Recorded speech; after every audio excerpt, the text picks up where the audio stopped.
We're going to have a photo today, which would be great if everybody here can come and be part of. David Patterson on Monday promised anyone who published in experimental physiology that they'd win a Nobel Prize. And this is at the Solvay meeting, where we have 9 people who did win a Nobel Prize, and there they are at dinner in the 1930s from theoretical physics. There is actually the grandfather of someone who's at this meeting in that photo, but I won't tell you who at this point. Maybe tomorrow. These are the photos from the 2 previous meetings, and what we'd like to do is assemble out there at the end of the session today at 12:15, and we'll go through that process.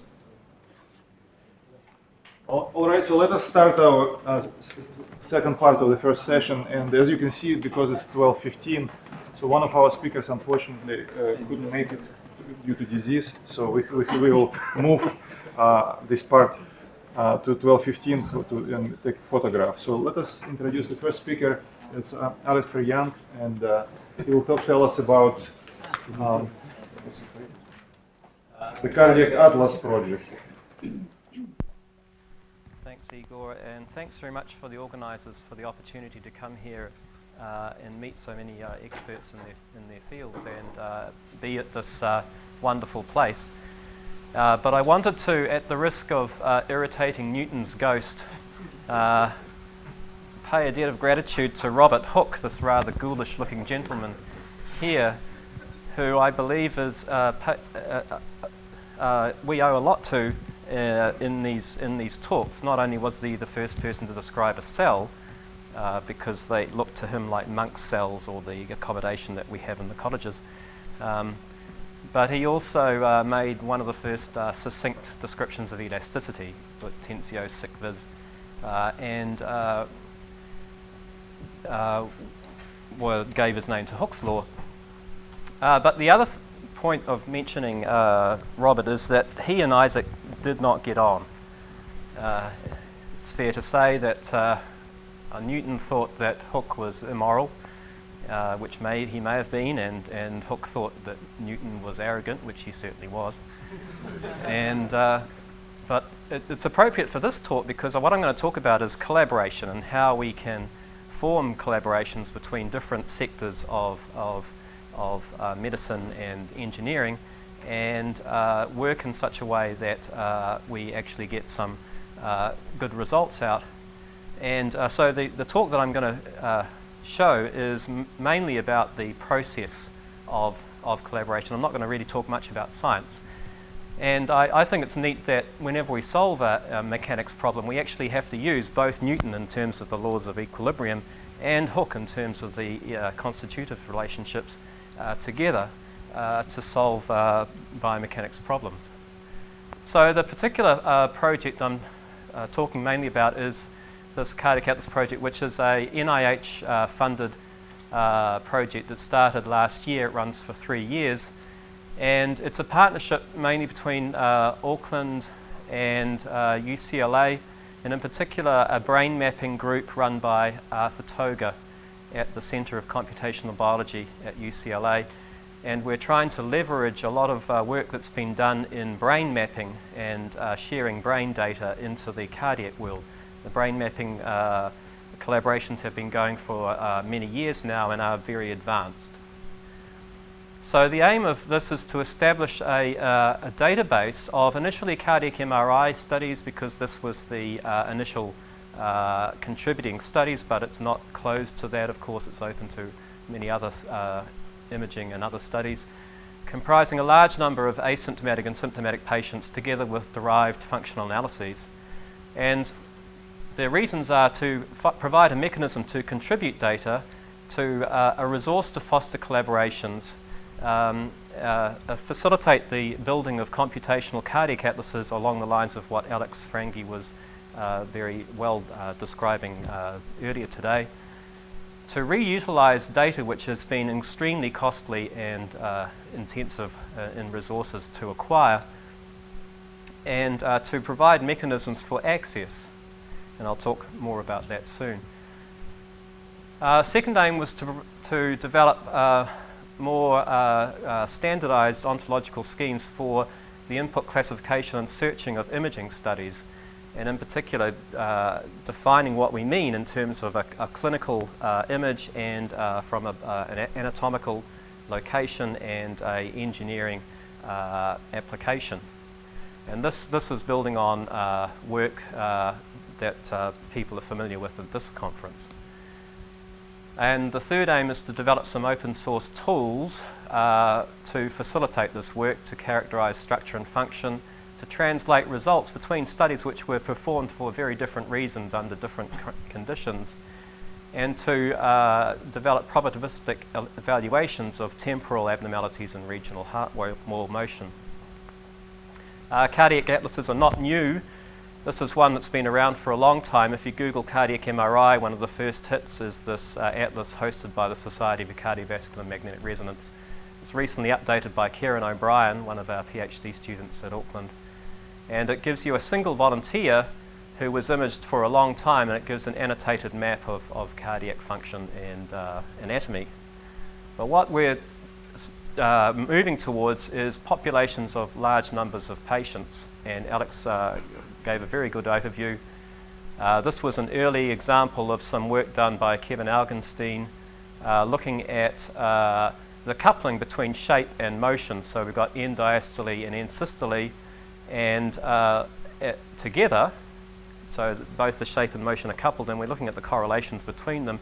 So these are the first, second, and third modes of variation in a data set using the principal component analysis that Alex was talking about this morning. And I wanted to mention Espen Rem, who's in the audience somewhere. Where are you, Espen? In the back there. Who did this work, which was very interesting, looking at patients with diabetes who had diastolic dysfunction, obvious diastolic clinical dysfunction, but not so obvious anything wrong with systolic function. But he looked at systolic function based on these statistical analyses and found clear differences in systolic modal function, even though it was subclinical. So the progress to date has been mainly in the operating procedures and regulatory process, ethical approval process. There's been a number of issues that have been raised here. First is what we're doing human subjects research. And it turns out that if you de-identify data, then it depends how well you can identify a person. And there is a variance of opinion across the institutional review boards that we've come involved in as to whether this constitutes materials or data, particularly when we're including limited clinical information. And in fact, we have a Masters of Philosophy student working on the issues of ethical and legal rights and in particular ownership, and what constitutes ownership. Should there be ownership? What sort of ownership should this take? And we're working towards maybe a bundle of rights type ownership pattern. The main contributing studies, there are several others, but these are the main ones. There's the MESA study, which is about 5,000 asymptomatic people, off the street sort of people, done with an older imaging methodology, and there's about 2,000 tagging studies involved with those.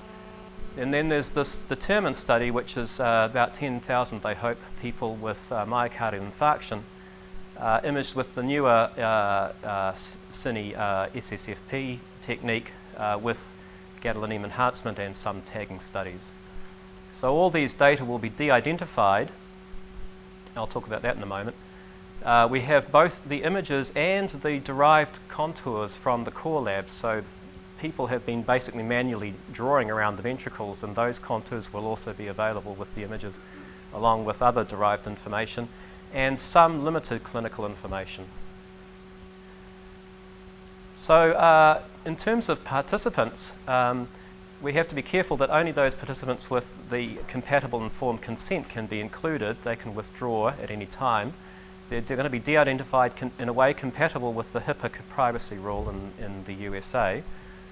And this happens prior to upload into the database. And the key, there is a key which will link the CAP identifier to the contributing study identifier, but that key is not held by us. It's held by the contributing study. So it's not anonymized data, which there is no way of getting back, but there is a way to get back, but not through us. You'd have to talk with the contributing study for that. Some distinguishing characteristics may have to be removed, which may identify individuals. The de-identification process was built by the brain mapping people, and it works on DICOM images in a HIPAA-compliant way.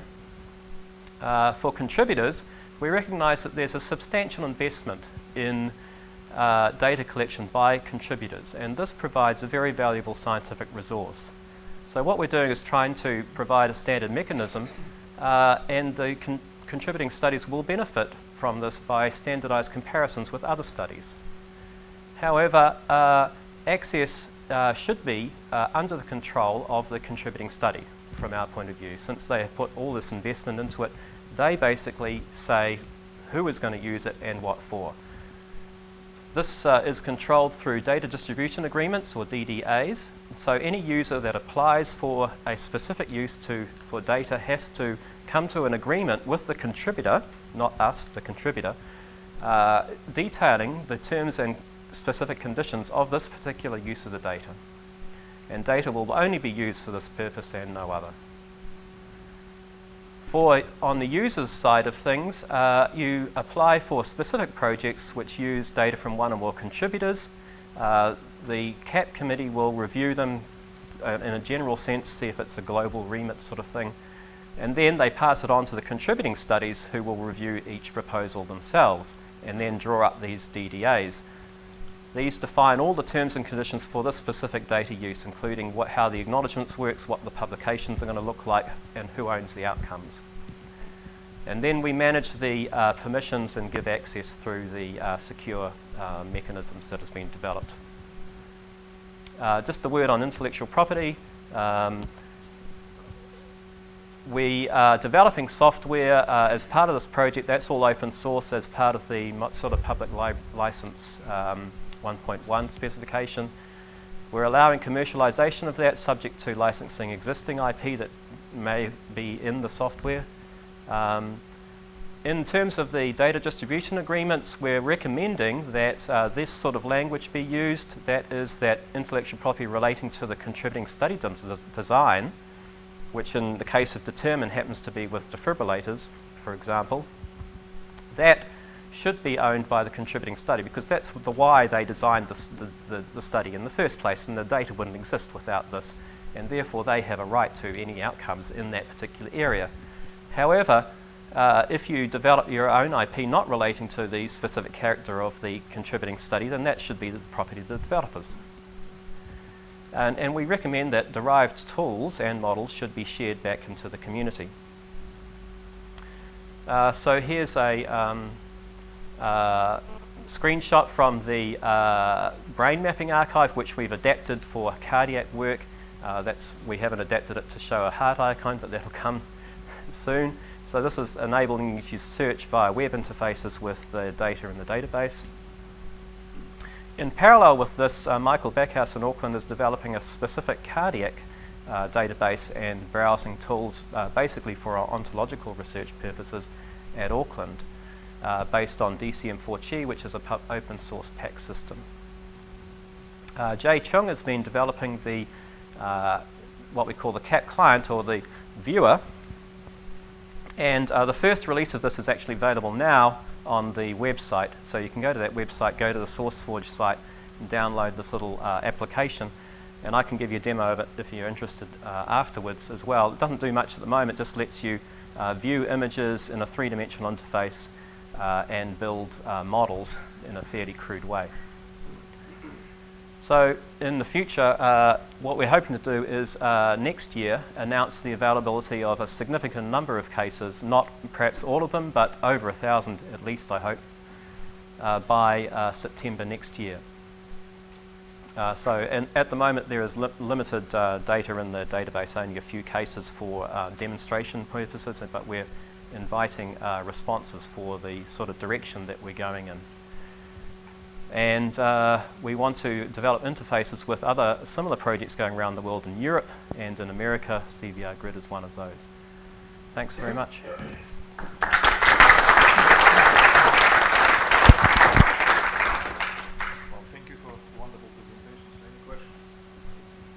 Alistair, very nice. I understand the privacy concerns, and they are obviously vital.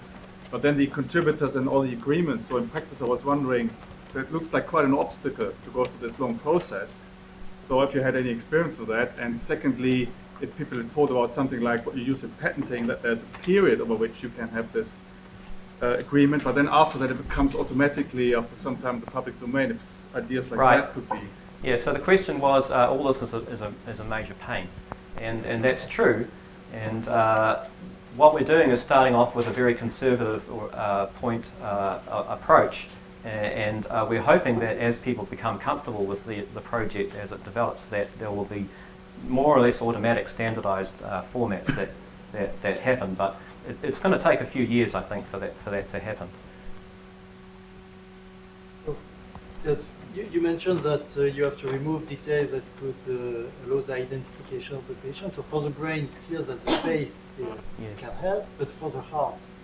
Okay, what we're talking about there is specific unusual conditions that might potentially identify, and there are rules for what the statistical probability of identifying someone should be. So it's a great point, Alistair. You know that the SCMR have got a registry up and we're about to get going, and they're going to collect prospectively lots and lots of imaging data sets of the heart, by MRI. Yes. Are you talking to them about perhaps linking with them as well? I have heard about that very recently, and I hope to talk about that with them. And I think that the structure is slightly different, but definitely we want to interface with all these other projects that are happening. It's definitely not a unique thing that we're doing. Any more questions? Thank you very much.